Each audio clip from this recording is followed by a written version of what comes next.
এই দেশের অর্ধেক জনগোষ্ঠী অর্থাৎ মা এবং নারীদেরকে তুচ্ছ তাচ্ছিল্য করে কথা বলা শুরু করলো তারা।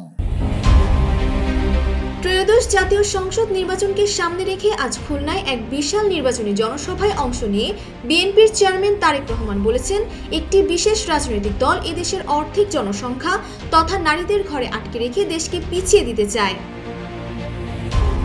জনসভায় তারেক রহমান বলেন, সরকার গঠন করলে তাদের প্রথম দায়িত্ব হবে দল মত নির্বিশেষে দেশ পুনর্গঠন করা। দেশের ২০ কোটি জনসংখ্যার অর্ধেকই নারী, তাদের পেছনে রেখে কোনো উন্নয়ন পরিকল্পনা সফল হতে পারে না।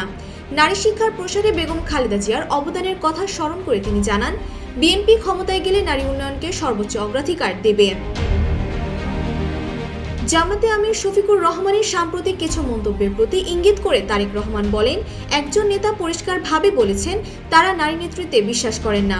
কর্মজীবী নারীদের নিয়ে তিনি যে শব্দ ব্যবহার করেছেন তা এ দেশের জন্য কলঙ্ক স্বরূপ।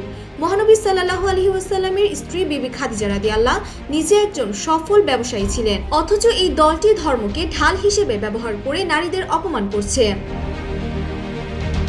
নারীদের অবমাননাকারী নেতাদের কঠোর সমালোচনা করে তিনি আরো বলেন, ৭১-এর এই দলের পূর্বসূরীরা যেভাবে মা বোনদের অপদস্থ করেছিল, বর্তমানেও তাদের মানসিকতা বদলায়নি।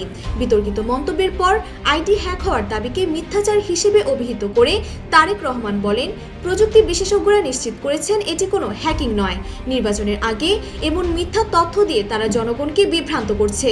সবশেষে তিনি ভোটারদের সতর্ক করে বলেন, যাদের কাছে মানুষের আত্মসম্মান বোধ নিরাপদ নয়, তাদের কাছে দেশও নিরাপদ হতে পারে না।